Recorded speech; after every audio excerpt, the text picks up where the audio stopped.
Salut tout le monde! Aujourd'hui on va visiter les parcelles sur lesquelles je m'installe. Ce sera le premier tour des plaines de la ferme. D'ailleurs vous allez voir que c'est plutôt un tour de coteau chez nous. Allons-y, c'est parti!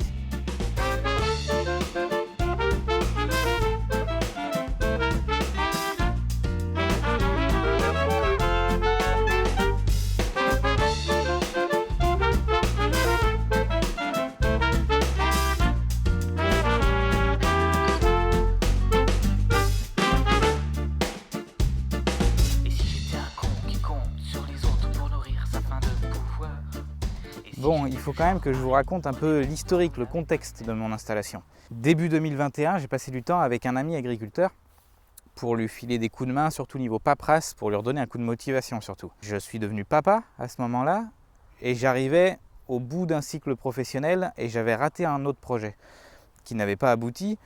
Et donc j'étais dans une phase de réflexion, ce qui m'a fait me poser la question de l'installation agricole que j'avais toujours bloquée jusque-là dans ma tête. C'est tombé au moment où Jean-François justement cherchait un associé pour reprendre la partie verger.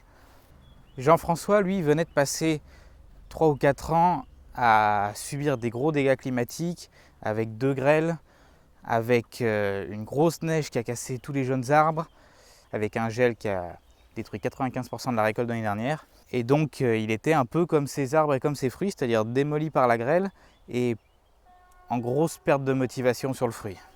C'est entre autres à cause de ça qu'il a lancé il y a 2 ans un atelier porc bio plein air pour compléter le fruit, qui est juste là.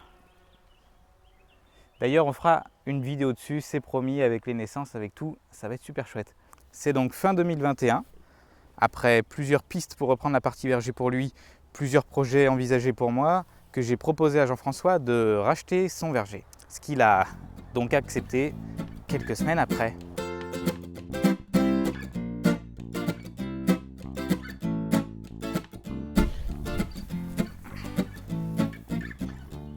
La recherche de terre, la recherche de ferme dans le parcours à l'installation, c'est toujours un gros morceau. Mais forcément, moi dans le parcours à l'installation que je vous montre en vidéo, il n'y a pas cette partie-là. Parce que ça a été quasiment l'inverse. C'est presque la possibilité de pouvoir s'installer sur cette ferme qui a été un gros moteur pour moi et qui m'a vraiment surmotivé à m'installer, même si j'ai envisagé d'autres projets ailleurs.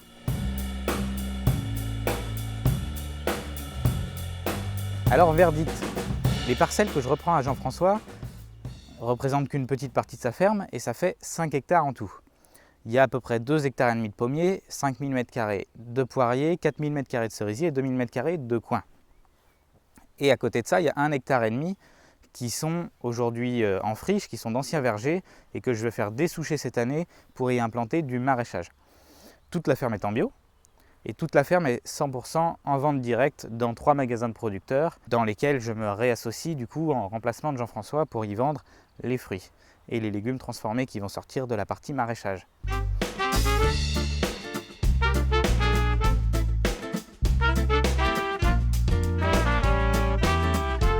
Alors, vous allez voir que les parcelles de verger sont assez différentes entre elles.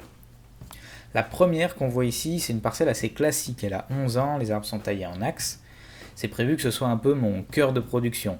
Je vais y mettre un filet par grêle parce qu'ici elle tombe quasiment tous les ans.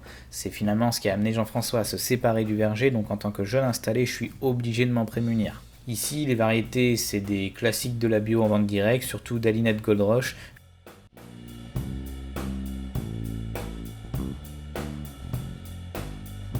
Juste derrière, on a un peu l'extrême inverse. C'est une parcelle qui n'est pas encore complètement en production, avec des arbres qui ont été plantés très larges, dans l'objectif de leur laisser la forme la plus libre possible et de nécessiter le moins d'entretien possible. D'ailleurs, c'est passionnant du coup de se promener dans ce verger parce qu'on voit vraiment le port naturel de ces arbres. Il y a quand même une quinzaine de variétés sur cette parcelle. Le problème, c'est que moi, je vais être obligé de les rebasculer dans un format adapté pour entrer sous les filets.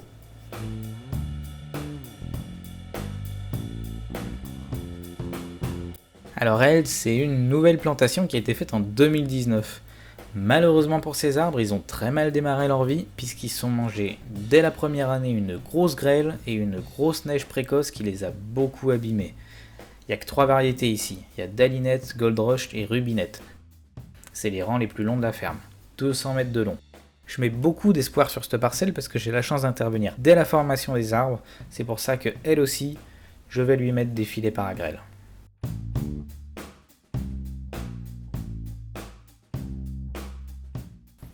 Alors là, cette parcelle, elle est à flanc de coteau et elle est sur la même parcelle que les petits jaunes qu'on a vus juste avant. Sauf que c'est les plus vieux arbres de la ferme, ils ont 32 ans. C'est presque exclusivement des Elstar et il y a un Randida Red. Il y a déjà 1/5 des arbres qui a disparu et ça se rapproche de plus en plus d'une friche. On peine à trouver les arbres parfois, on peut le voir sur les images. J'ai beaucoup de travail pour reprendre cette parcelle, en plus les rangs sont assez serrés, c'est probablement la première qui sera remplacée.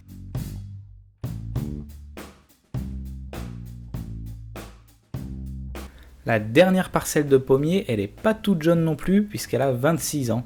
Elle est sur un terrain très humide, ici c'est des Golden et c'est des Elista. Jean-François en a d'ailleurs déjà coupé un tiers de la parcelle il y a quelques années. J'attends de voir un peu le rendement et ce qu'on peut faire avec cette parcelle avant d'imaginer son avenir.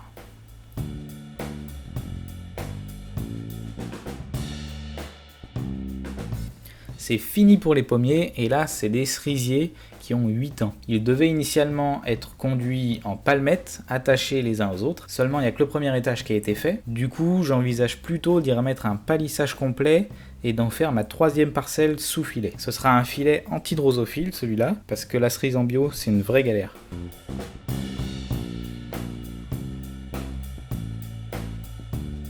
Et on termine avec ma petite parcelle de cognacier que j'ai filmée en fleurs à la tombée de la nuit.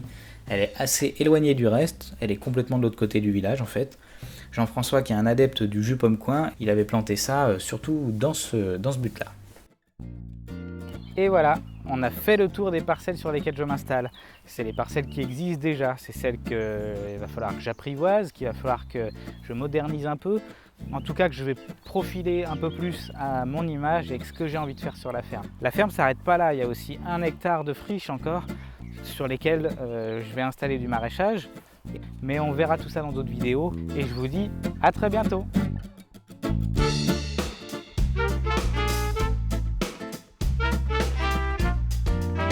Et donc, ah putain, je vais pas y arriver. Allez, il faut que je regarde ce putain d'objectif. Ça va être long. Coup sur coup, le courage, j'en prends un coup, les échecs ou les coups durs s'entassent et parfois on gagne la chance au rendez-vous. On n'est pas tous égaux face à la vie, c'est